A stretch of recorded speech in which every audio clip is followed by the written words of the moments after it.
Hello everyone, I'm Dr. Beatrice Hyppolite and this is your world.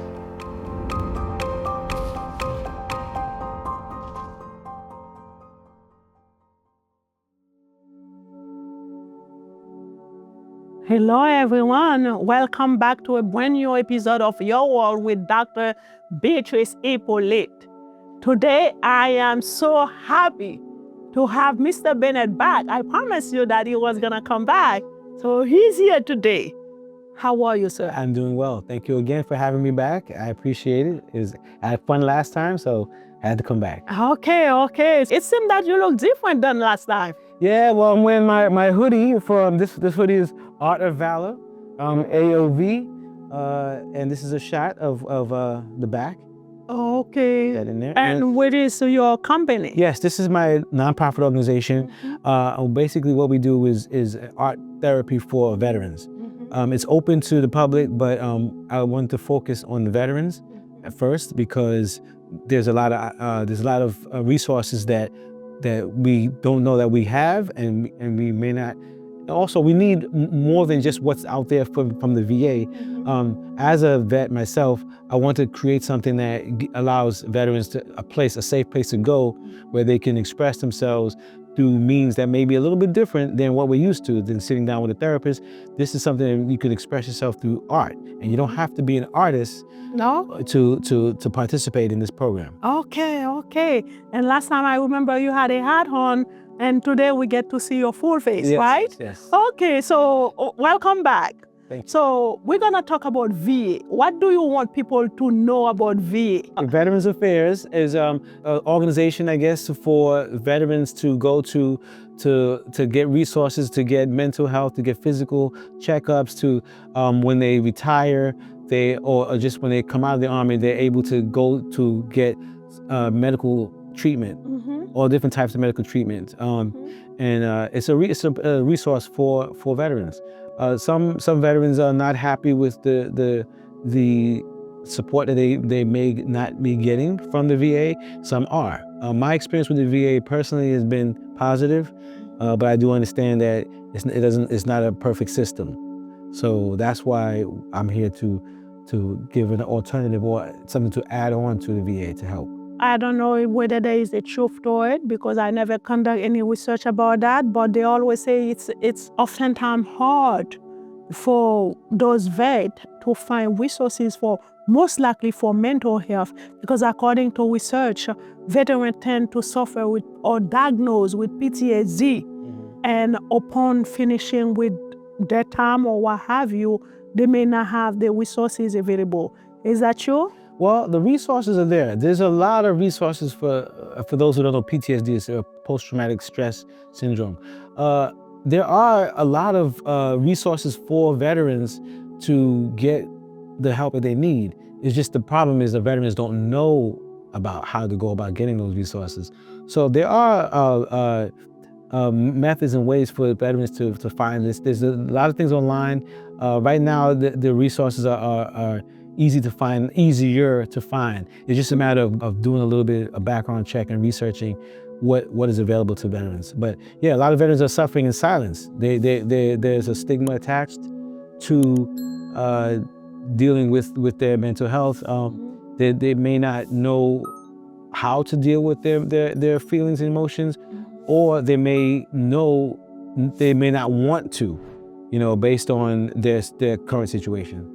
Okay. What are some common challenges that veterans normally face dealing with depression or PTSD? A lot of problems stem from not getting the support from their families. People feel like, you went over to Iraq, for example, or Afghanistan. You survived all that. You survived the years plus change in Iraq, dealing with all of this, and then you come back here and you can't even deal with the simple things. So it's like it's a lot of dynamics mentally that people don't realize what the veterans go through. They don't know. Because you experience while you are out, like you experience a lot. Yeah.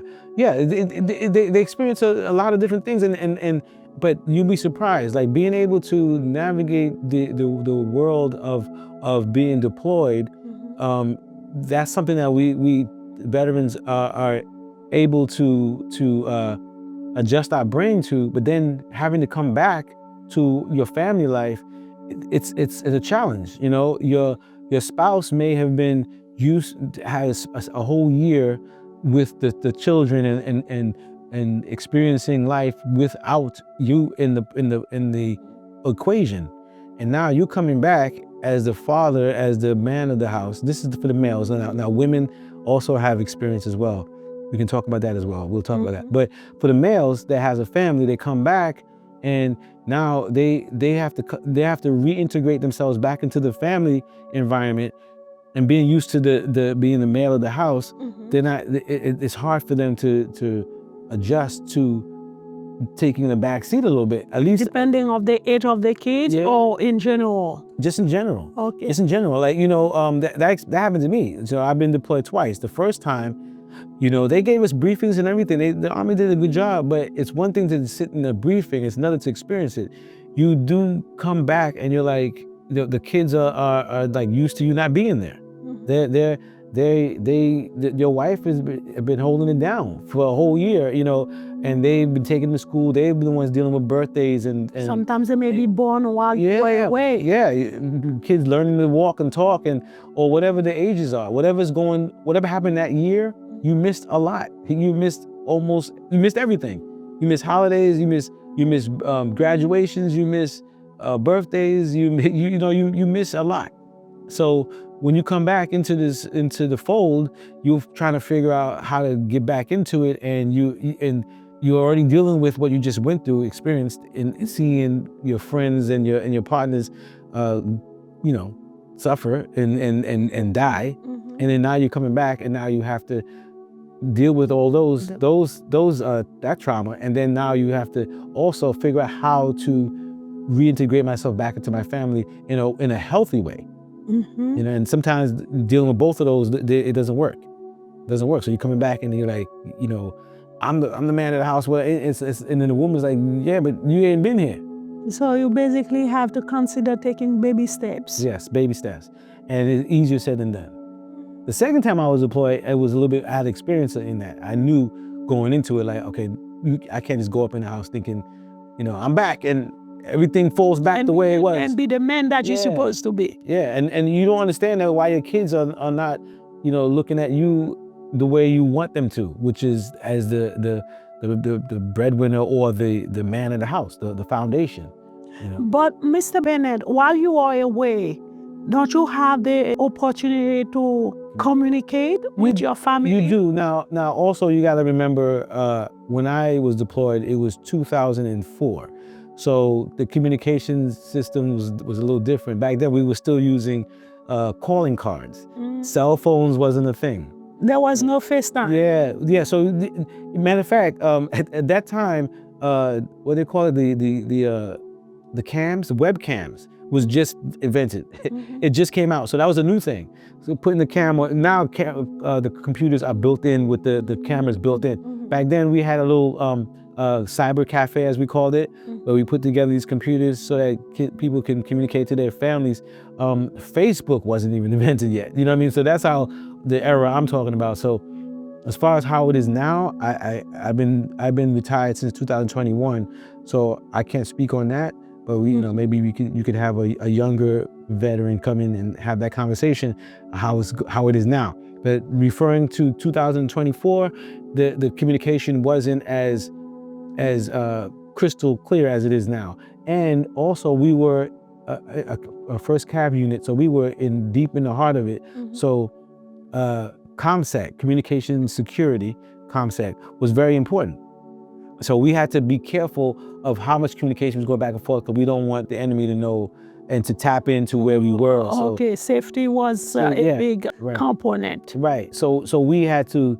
It wasn't easy to communicate as much as it is today. Okay. You know, but again, I don't know what they're doing now. You know, I don't know if how they're using cell phones. Or, you know, we didn't have cell phones. We had the calling card. Calling card was like gold. Having a calling card with a certain amount of minutes on it to give us a certain amount of time to talk and get to communicate real quick with your family. I mean, I spoke with my wife and my kids were young at the time, and we got to see each other on this very grainy badly communication system with the, FaceTime. It wasn't even called FaceTime at the time, but it was FaceTime before FaceTime was FaceTime. Through the computer, not Yeah, through your... it was through a computer, but it was the unit set this up where it's like, okay, you get to talk to your family. So it wasn't like I'll get to be on my little personal computer talking to my family FaceTime. It was like you get to talk to your family and you had to wait online, and it was timed. We was in different time zones, and my wife got my sons together, and I don't even know where she went to do it. I guess she went on base. I don't know what, but I'm sitting there. I sit down in a place like this, camera's there. I'm like, and then on the screen pops my family, and it's very green, blurry and stuff. And it was like, hey, Baba. They call me Baba, and it was like, hey, and we talked for half a second, and it was gone. It was like, and then you have to wait a long time for that to happen again. And I think that that's worse than not speaking to them. You know what I mean? Like seeing them for that half a second, it's like, oh, my kids, my wife, and it's like, okay, time's up, and it's like, now you're sad. You know what I mean? You're like, I just saw my family. Both were you sad, your wife sad, the kids sad, they wanted to have I don't know what they went through. Yeah, I don't know what they went through, but yeah, you gotta talk to my wife on that one. But I know for me, it was like, that was like sad. And then you get to go home for I think a week, and then you do get to go home. And I think going home... Wow, the year? Yeah, while you're deployed, you get a moment to go home, and I forgot what they call it, but you go home and you come back. After, like, let's say it's a week, you go home and you spend a little week with your family and stuff like that, and you got to go back. That going back, that during that break is worse than when you first get deployed, in my opinion. It's like you don't want to go back to Iraq. You're like, that little week you get was like it was like this little moment of joy that you got to cut it short and then go back. So it's like some part of me was like, I wish I didn't go back, because now it's worse. Now for the next 6 months, it's like 6 months into it, you do that, and 6 months you go, another 6 months left. It's like you're like, now you're gonna leave your family again and go and experience the same thing over and over. Yeah. So it was like, I wonder if it would have been easier to just not go back for that week. People have to sacrifice a lot. Yes. When they served. Right, and both sides. I don't think a lot of soldiers know how much the spouse sacrificed. We only see our side. The spouse sacrifices a lot. A lot. Yeah. Knowing that you have a husband somewhere, but you are still raising those kids on your own. Well, and she has to maintain that household and keep the continuity. And my kids were young, so she has to make it so that they're not like, too broken up, or like she has a mission to not make it where they... She was fulfilling both roles. Yes. Your role and her role. Yeah. So it's difficult. It's not an easy thing, to be called a veteran. Man, thank you so much for your service. Oh, thank you for... Ooh. Oh, wow. Not too many people know about the struggle that veterans go to. Right. And I don't have enough words to really thank you for the time that you put in and the service that... Now, since you've been out or retired, so how do you feel? I feel good, and I feel like I want to give back. So, that's why I teach JRTC, Junior Reserve Officer Training Corps, to the high school students. So you became a social worker after you retired? Yes, I'm a social worker and a teacher. Oh, okay. And so I teach high school. Why social work, if I may ask? I'm curious, because I'm a social worker myself. Yes. Then thank you for what you do. Working with our gentlemen in Rikers, right? And that's when you work at Rikers. Yeah. So thank you for that, because we need that too, and that's a whole nother podcast right there. But yeah. So the reason why, well, it's a kind of a long story, but to answer your question, the reason why it's social work is because that's, again, I always want to give back. I want to be able to do something where I'm able to make a difference in our community, whether it's veterans, whether it's Black boys, like our last podcast, whether it's working with students, whether it's working with prisoners or incarcerated, working with brothers on the block. The social work gives me the opportunity to work with all of those groups, as a social worker, I can do all of that. And then I'm an artist as well, so I'm able to incorporate art therapy. And that's where Art of Valor comes in. Art of Valor is my organization. Oh, okay. And you also teach? Yes. In high school or elementary? Oh, okay. Yeah, teach high school. And so I'm doing a JRTC, Junior Reserve Officer Training Corps, but I'm also teaching underneath the JRTC moniker, I'm also teaching cybersecurity, which is what we talked about in our last podcast about having our young Black boys work with tech and get very into important STEM, and get into STEM, knowing that there's more to us than just what society dictates what we are as Black men. What are some effective ways to support veterans in their recovery journey? Because based on what you just explained, it's not an easy life. It's a task that people choose to take on, but it's not easy. Right. So how can we support our veterans? One, educate ourselves in what it is that we do. You know, what does it mean to be a veteran? Because I know being a Black man in this country as a veteran is a lot different than a non-Black person, a Black man. You know, because we're viewed differently. You know. In what way? So it depends on which angle you're looking at, right? So if we look at it from the Black community towards a veteran, you look at the white community towards veterans, it's different, right? So I know, like, I'll give you the dynamics this way. My experience with police officers in New York,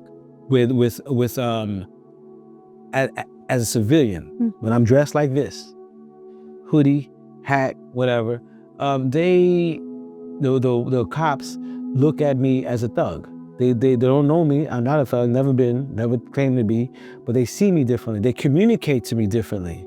They look at me, if I walk up to them, their guard is up. When I was recruiting in the Army and I had my uniform on, it was almost as if I was wearing an invisible cloak. It was almost as if they didn't see a Black man, they saw a soldier. So then it was like they opened up to me. So I was able to communicate with police officers when I was a recruiter in New York with a uniform in ways I could never communicate with them before. And on the flip side, when I'm dressed like this, talking to a Black man, they open up to me. They're like, oh, okay, look, you know, what's up, brother, whatever. I could talk to people. But then when I walk up to them with uniform on, it's the opposite. They look at me. Why you think, that may? Well, why do I think? Okay, well, first let me say that they saw me as a sellout. They're like, oh, you fighting the white man's war, is what I used to hear a lot. You know, why you as a Black man? Why you join the Army? You're a sellout. So now I'm getting negative from my people, and the reason to answer your question why I think that is, they don't see the country.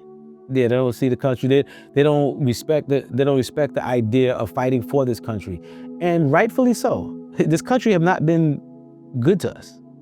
That's the truth. So I could understand that. I'm not even mad at that. You know what I mean? I felt that way at one point, you know? But to answer your question, why I think that is that our experience, our meaning Black men, Black people, but I'll specifically say Black men, our experience with the uniform meaning military or even police uniform or just the uniform in general, has been negative. Our experience has not been good. And I'm generalizing, not everyone has gone through this, but for the most part, Black men have had negative experience with military uniform. Whether it's when we went to Vietnam, we would come back and experience racism in the unit, from our fellow soldiers, and then we come home from the war, and then still getting back, experiencing negativity from the civilians. So our experience with the uniform is way different than a white man's experience with the uniform. Emotionally, what impact that has on you? On me personally, it's well, talking about Vietnam, obviously I'm not old enough to experience that, but seeing that and knowing that experience is like, it angers me, you know. Also, you know, but at the same time, there's so many layers to it. There's a lot of things that non-whites, non-Blacks don't have to go through. whether it's racism and whether it's discrimination, whether it's just, not understanding. Even someone, a liberal white man who is really considers themselves an ally to us, genuinely experience, feel that they're an ally, they don't even understand the dynamics of what it is to be a black man with the uniform, with or without the uniform. So on both sides, we don't get to, we don't have the luxury of just being a soldier and just serving our country and saluting the flag and singing the national anthem and just keep it moving. We have to look at everything else. We have to look at everything while they don't have to look at that. We have to know that there's a second verse in the national anthem that talks about racism, that talks about black men joining the fight and dying on the other side, of the war. That's a whole nother story. But, there's a whole nother verse. Why did that verse exist, and why why they cut it out? Now they expect us to sing it and salute it and respect it, and then when we don't, we're looked at as being rebellious, or being anti.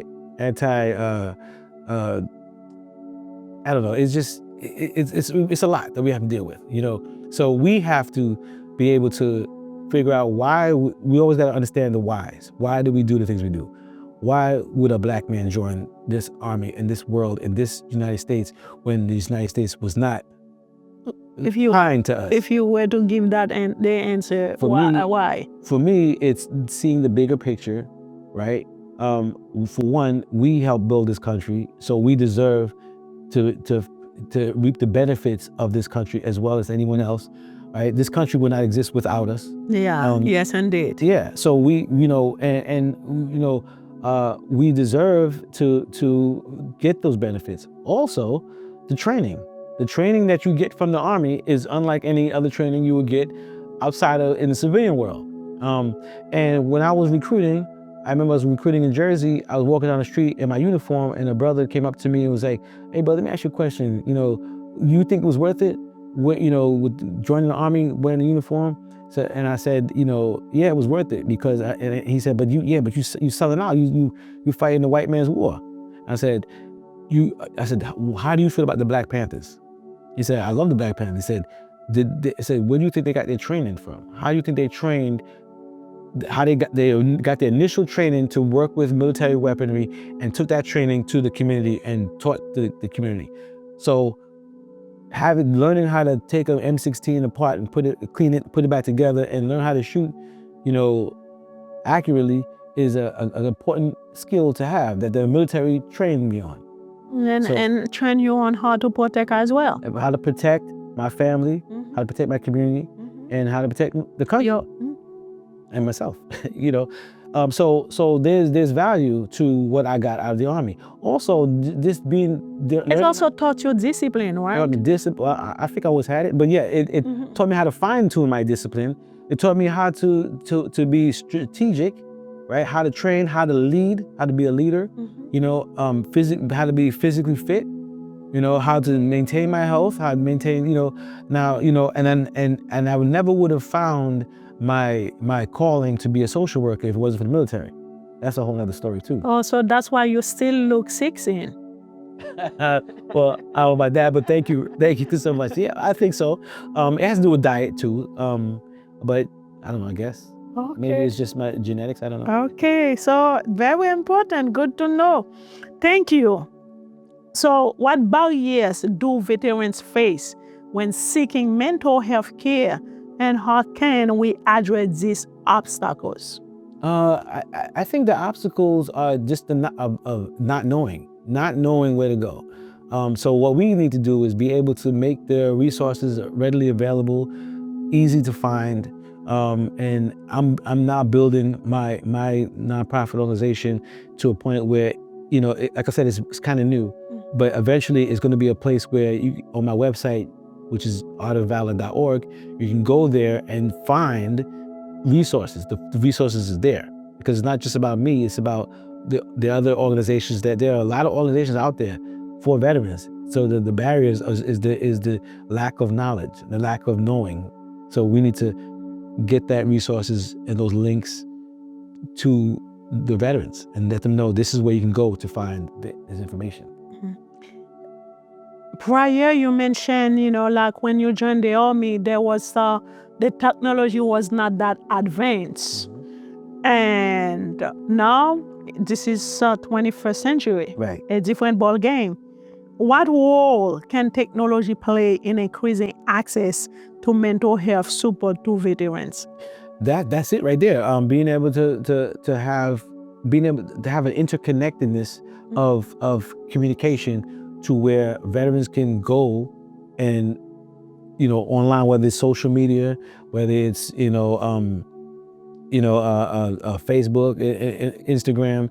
I don't want to date this interview too much because things come and go so much that, but having this, using social media as a playground for being able to communicate the interconnectedness of where the resources are.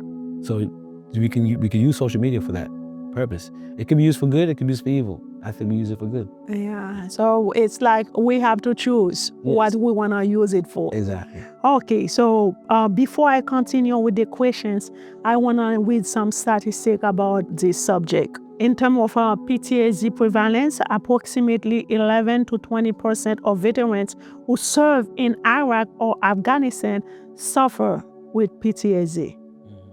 Around 30% of Vietnam veterans have PTSD, and about 7% of veterans receiving VA care are diagnosed with PTSD. So PTSD tend to be pretty common within that population. Can you explain the reason why? Because the things that you've experienced is untreated. You seeing, I'm not gonna get graphic, but seeing things is traumatic, or even not just seeing, but going through it.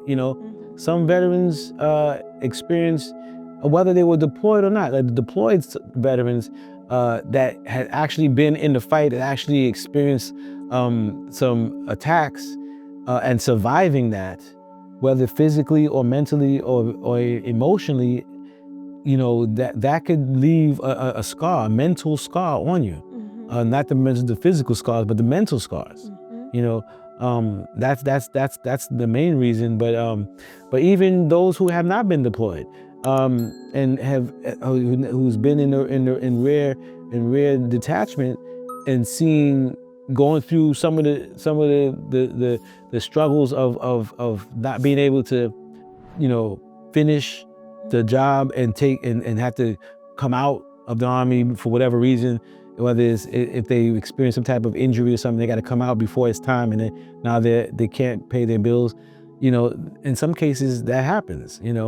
But another thing I want to kind of talk about is the success stories. We do hear a lot of stories about the doom and gloom of being a veteran, but there are a lot of people who we don't hear about that actually went through it through 20 years or whatever, how many years, and retired and went off to turn this into a business, and they retired and they started their own businesses and going off and experiencing a good life.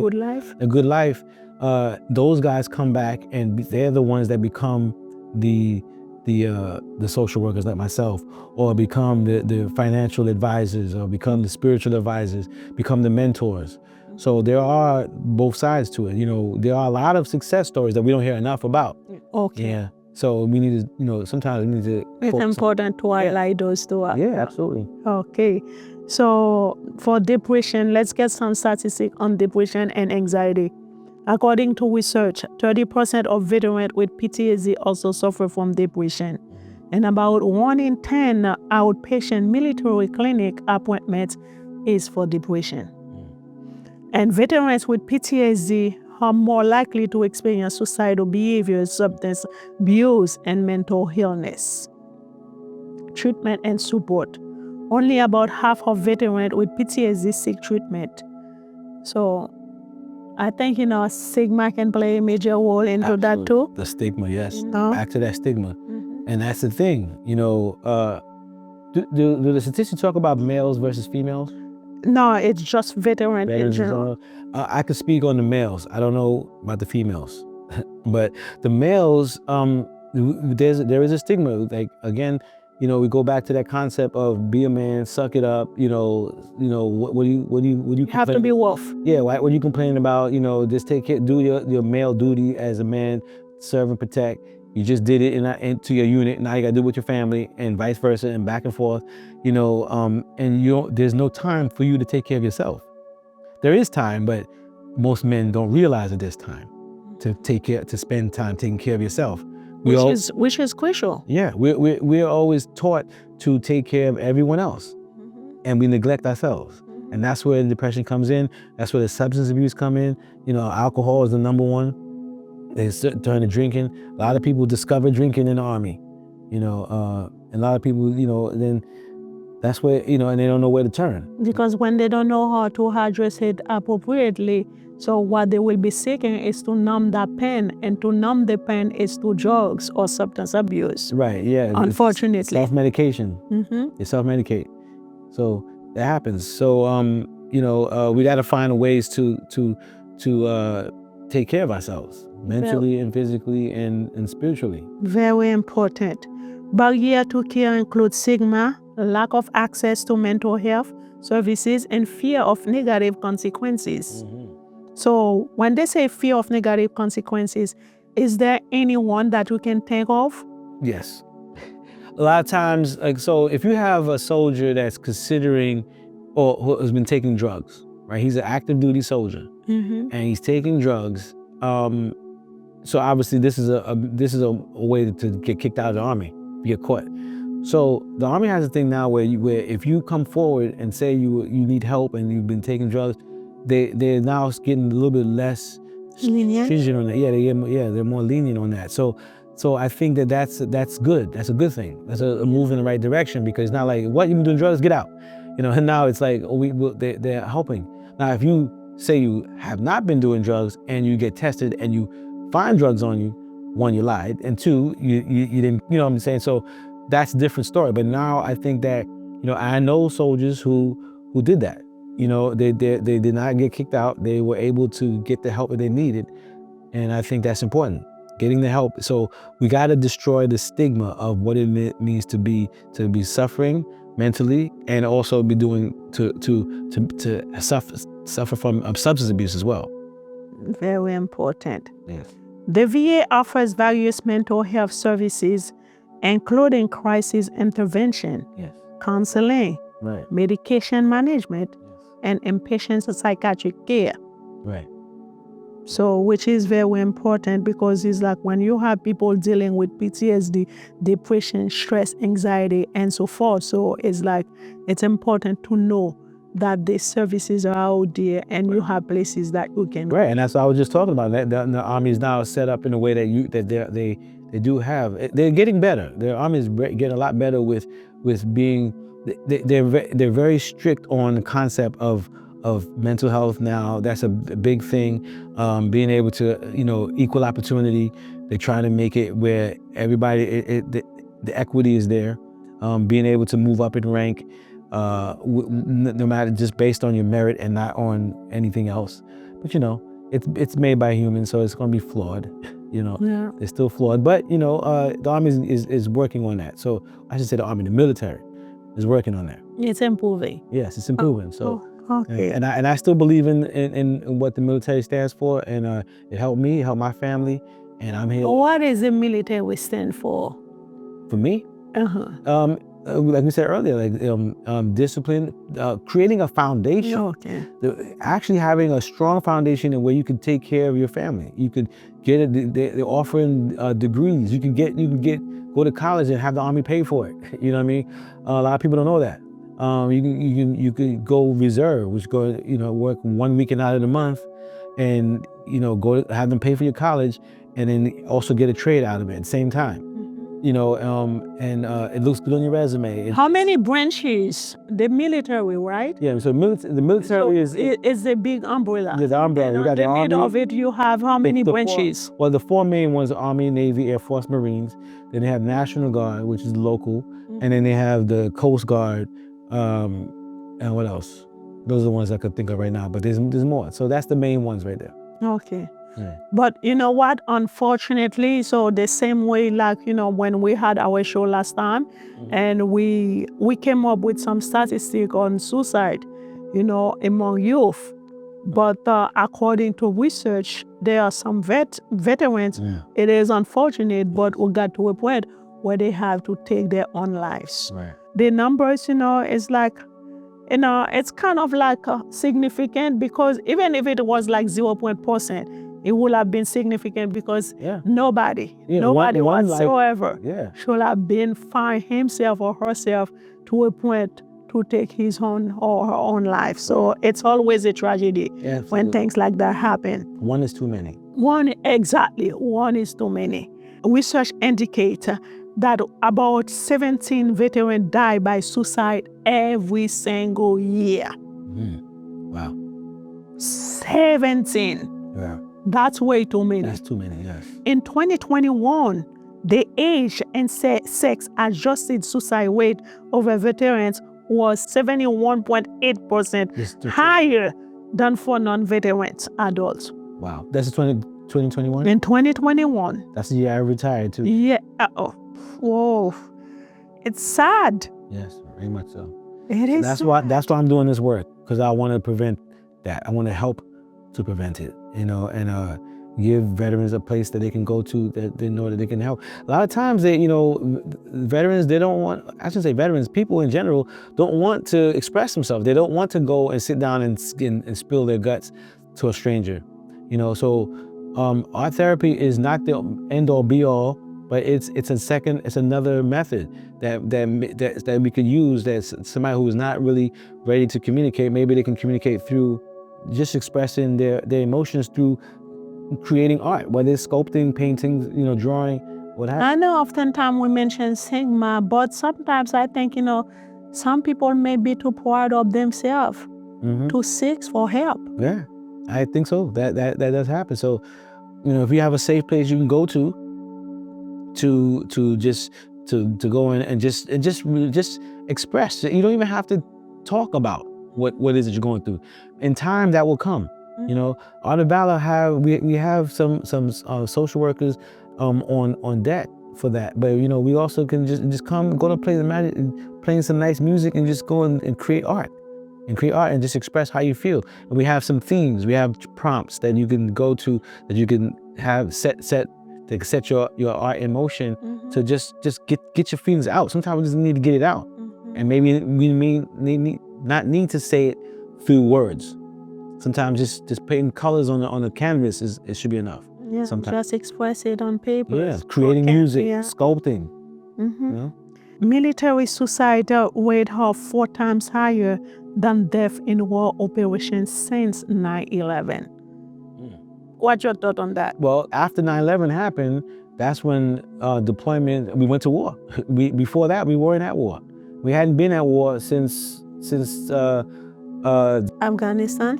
Yeah, since Afghanistan, Bush Senior, right? So we hadn't been at war. So now here we are. We're at war again, and now people and we are not able to. There's some people who weren't really ready for it. You weren't ready to.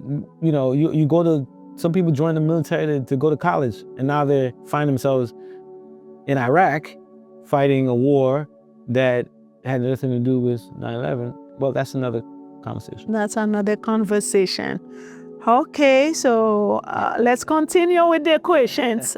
Treatment and support. What type of therapy or treatment have been most effective for veterans with depression, anxiety, and PTSD? I think group therapy is huge. That's a main one. It's been also, my research shows that again, art therapy, that's why I went towards art therapy. Art therapy has been a good means to help veterans. But going back to group therapy, you have a mediator, a moderator, and the facilitator, and a group of veterans who has gone through similar things, and some have gone through different things. Everybody's in the group, and we're able to express ourselves in front of other veterans, talk about what we've been through, and then we each help each other through our problems. Because they can relate. Yeah, with the facilitator, you're just guiding it. So imagine being in a room full of people like, what, you been through that? And said, or, you know, the person says, this is how I'm feeling right now. We're doing a check-in. I'm feeling this way, I'm feeling blah, blah, blah. So then the facilitator says, well, does anyone have anything that they want to say to help this veteran? I said, well, have you tried this? Because when I went through it, you know, so group therapy to me, in my experience and what I've seen, works. Okay, that's very important, because it's like when you mentioned something that is very important. It's like sometimes, you know, when you are dealing with people who have experienced similar things, so you feel that, hey, I'm not alone. Exactly. You know? Yeah. So it's like, seeing what you did to overcome or push forward. Yeah, or mistakes that I made. You don't have to do the same mistake I made. Yeah. Exactly. It's always room for me to learn from you or that guy or this guy. That's very important. Yes, absolutely. What can be done to raise awareness about the importance of mental health support for veterans? Back to social media. I think social media, I think having events, having seminars, having expos. We at Art of Valor are planning a art and wellness expo next year. We don't have the details yet, but having a place, not just social media, but actually having a place where people can come, getting back to the idea of community coming together in a place somewhere outdoors or in some type of a big space where we can get together and commune with each other and actually create with each other and communicate with each other. So those are the two things, that using social media to get the word out, but also coming together and being in the same space with each other. You know, sharing drinks with each other. I don't mean alcohol, but you know, or maybe, you know, we're grown adults, right? Or sharing, you know, art with each other. No, if you are dealing with a mental health problem and you are taking psychotropic medication, exactly, you cannot mix. Well, you can't mix them both, right? But like, you know, breaking bread. Let's break bread with each other, right? You know, eating, sharing food, you know, sharing each other's culture.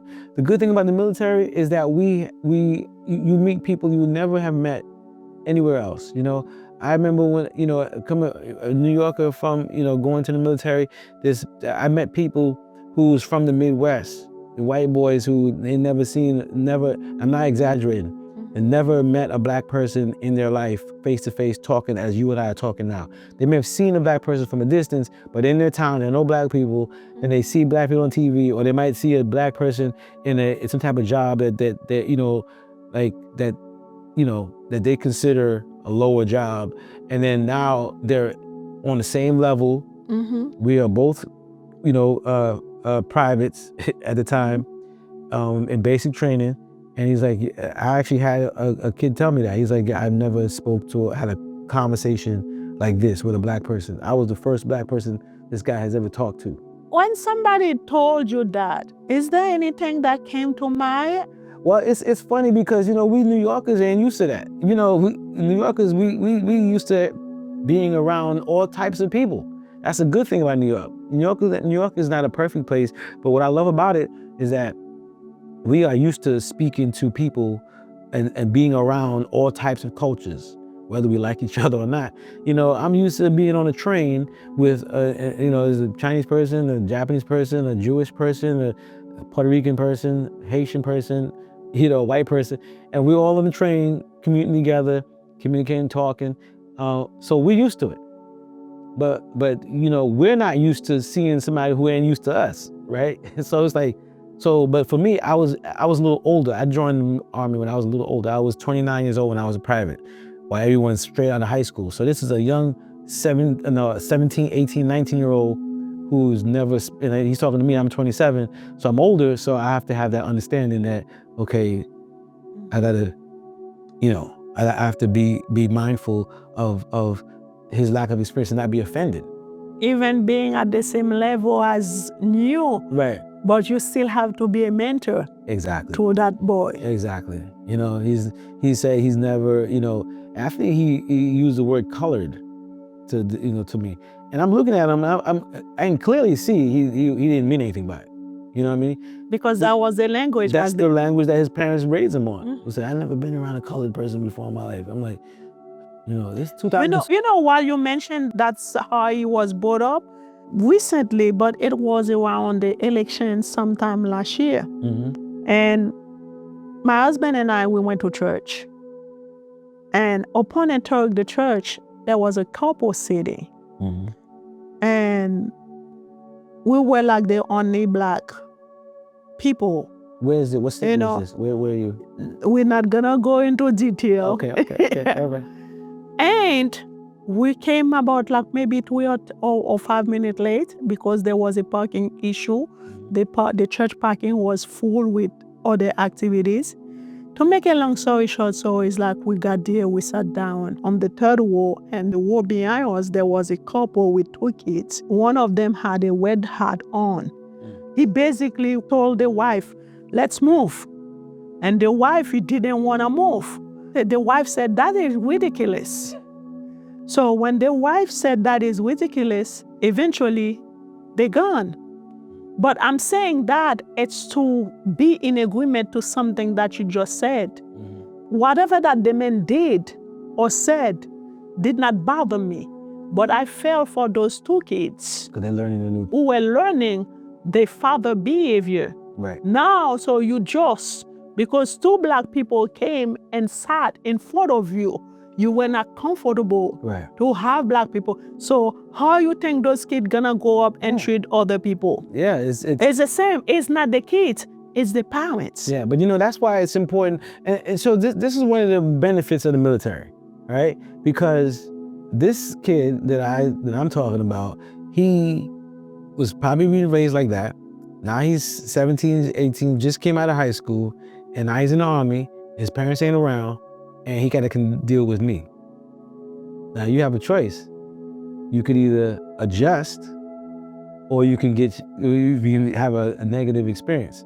But it turned to be a positive experience because he was smart enough to adjust on the spot.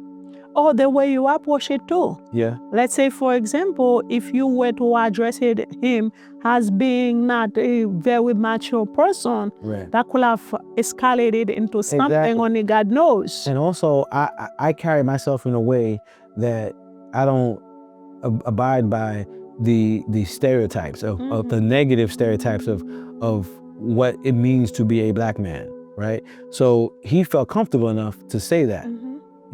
And I'm not here to make white people comfortable. That's not what I was doing. I was just being me. Just being me made him comfortable. But I don't adjust myself for him so he could be comfortable. Because if it comes to it, he gonna have to be uncomfortable if it came to it. But he had to adjust himself to my presence so that he could be comfortable and enough to say what he said. And I didn't get offended because I know better. I know that he said colored, and I'm like, okay, that's his parents just, and I spoke to him about that. I said, we don't use that word no more, right? He's like, he didn't know. He was 17, you said, so pretty young. And I'm trying to save him from himself. Yeah, you did good. You did good. So, wow. Okay, so I don't think I have any more questions. Is there anything else you want to add? No, I thank you again for having me again at your house, and I appreciate what you're doing here. And Art of Valor is artofvalor.org, where you can find me. And for my art, you can find me at darktruth22.com, darktruth22.com. Before we leave, I want to leave, all the veterans out there who may be in need and don't know exactly what to do, what number to call, and where to go. So I want to leave them with their hotlines, the Veteran Crisis Line. Yes, right here. Which is 1-800-273-8255. 1-800-273-8255. They operate on a 24/7. So regardless of the time, thank you for that, of the day, whenever you feel the need, just pick up the phone and call that number.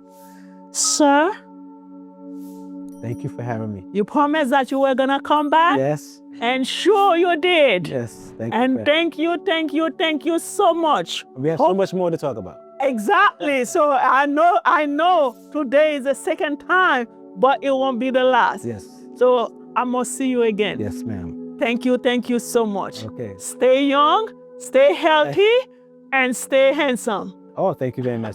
I'll try and do the last one. And I'm pretty sure that wifey she's taking a good care of you, so Yes, she is. people don't have to worry about. Complain. She held down when I was deployed. We don't have to worry about that. All that said, it was with you, Dr. Beatrice Hyppolite, with your world.